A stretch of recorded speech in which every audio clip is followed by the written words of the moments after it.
ñu waxtaanee actualité mais yow su ma la seet si sa kër lu may tegal soom bi nga may tegal wala miche. dafa dégg mel naa ni commissaire Keita nee na Ousmane Sonko soom bi la ko teg. waaw man nag dama jàpp ne xëy na c'était pour rendre pointu son information parce que on est dans un pays boo xamante ni boo demee ba nga xam ni commissaire Keita wax na soom bi nga gis nit ku mel ni Guy Marius Sagna dem ci page am posté soom bi boobu di si wax nga xam ni donc nous on a un problème avec l'autorité on a un problème avec l'autorité parce que la politique aujourd'hui dañ ko rendre fragile à un moment où que les gens ne parlent plus de ce qui est important de ce qui est essentiel discours commissaire Keita bi point yi mu soulevé wax yi mu ci wax yëpp ñoom soom bi rek moo intéressant et que aujourd'hui moom ngay gis ñu def ko à la une est-ce que defoon nañ à la une le fait que Ousmane Sonko le président de PASTEF di dem di topp commissaire Keita pour dugal ko ci parti bi mu bañ est-ce qu'ils ont entendu l'information que commissaire Keita a donnée comme quoi que aujourd'hui li tax nanguwul woon soutenir PASTEF mooy nit yi nekk PASTEF en vérité dañoo ñemee forcer dañoo ñemee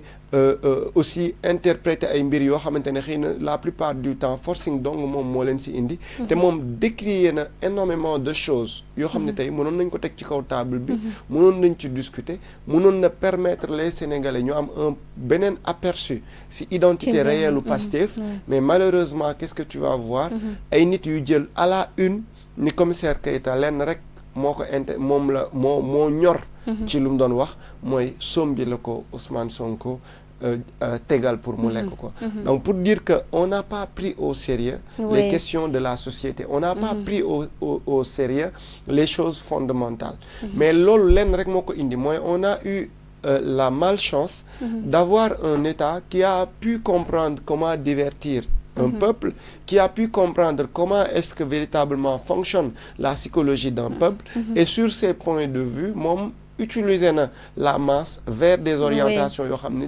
du yóbbu Sénégalais yi fenn donc je lance encore un appel surtout aux Sénégalais ñu xam ni gis nga Ousmane Sonko moo ñu ko waxoon moo ni ñu dès l'instant qu'un peuple se combatte pour avoir sa liberté jour bu mu ko amee na retourner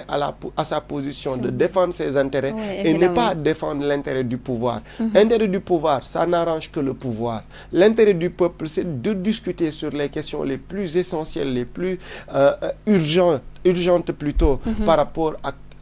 attente population bi aujourd'hui nit yi ci lu ñu waroon waxtaanee mooy korité bi nit yi ci lu ñu waroon waxtaanee mooy denrée bi nga xam ne c'est difficile nit ñi lu ñu waroon waxtaanee mooy location bi nga xam ne c'est cher nit yi ci lan la ñu waroon waxtaanee ñu ngi waroon waxtaanee si les problèmes que Ousmane Sonko nous a fait plonger mooy que aujourd'hui FMI mais ñuy yóbbu si ay dilatoires yoo xam ni xamuñu kañ lay jeex donc toutes ces questions sont là ñu am commissaire Keita bu génn def benn sortie retracer des faits wax des points de vue sur des choses ñu jagleel ko à la une la mu di source a tey moom la xëyee ak yu bari yoo xam ne ni moom Cheikhouna Keita daal dina ko ci yëkkati daal dinay xam le it ne Pastef dañoo nekk benn parti boo xam ne nii ànd ak ñoom wóorut ndax bés boo leen wanee ginnaaw ñu sulil la say mbóot loolu la ñuy daal dina ko ci yëkkati effectivement c'est-à-dire Pastef moom naturellement ku ne xam na ni su limboot moom képp ko àndul ak moom dinañ la ko defal bien te loolu les gens devaient s'y attendre c'est-à-dire aujourd'hui su nee moom du ànd ak ñoom parce que ñoom soo ànd ak ñoom tey suy baax rek tu es bien jour bu claqué dinañ seeti sa li gën a yées si yow génneel la ko ci biti mais loolu genre du tey aujourd'hui Pastef li ko indi si kaw toile bi c'est simple mooy jël ay doomu aadama yàq seeni der jël ay doomu aadama takkal leen jël ay doomu aadama wax ci ñoom lu bon jël ay doomu aadama yàqate leen loolu moo indi Pastef ci popularité bu mu nekk te pour man nag dans un pays comme ça genre on ne peut pas se permettre en réalité di nekk ci situation yoo xamante ni da ngay naan Pastef ñëw na au pouvoir en réalité du def la même chose Pastef va toujours wuññi ay sutura Pastef va toujours dégrader aujourd'hui des citoyens et la preuve aujourd'hui seen objectif premier mooy naka lañ mën a def ba Macky Sall bi nekk à l'étranger nekk un Sénégalais bu servir dëkkam même su fekkee ni c'est un nit la bu ma doon xeex de 2013 en 2024 mais quoi qu'on advienne Sénégalais dafa war a am fierté nga am un président de la République man xeex naa Macky Sall ba taay. D'accord. mais am nga président de la République mu génn ci bitim réew di représenter ton pays ñu jàppee ni c'est une personne boo xam ne mi ngi servir des institutions te mën na dem sax ba occuper des postes stratégiques. nga ni non da ngay créer machine pour yàq tey jii. d'ailleurs dagguma la ci loolu mais fan yi nga xam ne ñu ngi doon dégg potentiel ñu moom mu teg candidature am pour secrétaire général bu ONU wante gis nañ ñu bari ñoo xam ne nii ci réew mi ay politiciens yoo xam ne te Pastef lañ bokk ne Macky du profil bu baax muy mel ni tey daanaka Pastef day régner moom wante bëggul keneen ku avancé ci ñi nga xam ne nii ñoo fi nekkoon. mais bien évident c'est-à-dire aujourd'hui Pastef ignore les aspects du pouvoir maanaam Pastef il comprend pas que soo nekkee dans l'opposition tu combats da ngay xeex da ngay wax li nga xam wax li nga xalaat xeex ba egg si pouvoir soo ñëwee pouvoir dafa am benn statut boo war a yor mu njaboote sénégalais yi et njaboote sénégalais yi mënoo ko def mukk sudul tu ne crées pas des champions Pastef ñëw na rek commencé na détruire des champions tëj ay nit yoo xamante ne wutagul sax les charges prérequis pour tëj leen mais dafa jël rek jaay doole utiliser justice mais dem di yàq communication bu ñu nekk di élaborer aujourd'hui sur les réseaux sociaux dem na ba Sénégal am image bu dégradante du point de vue international et loolu yàqulul Pastef c'est-à-dire bu fekkee ni tenir l'opinion publique moo ko waral Pastef a ignoré le rôle de l'État su fekkee ni bañ ko remplacer moo ko waral Pastef ne comprend pas que le rôle de l'État c'est de rendre service au public et aujourd'hui le message que j'ai à leur lancer c'est qu'ils comprennent que nit boo njabootee ab société oui évidemment da nga war a nangoo encaisser tel que Macky Sall parce que Macky Sall man tey su ma amee lu may kontaan ci son posture am mais man je me rappelle très bien temps yi ñuy xeex dans l'opposition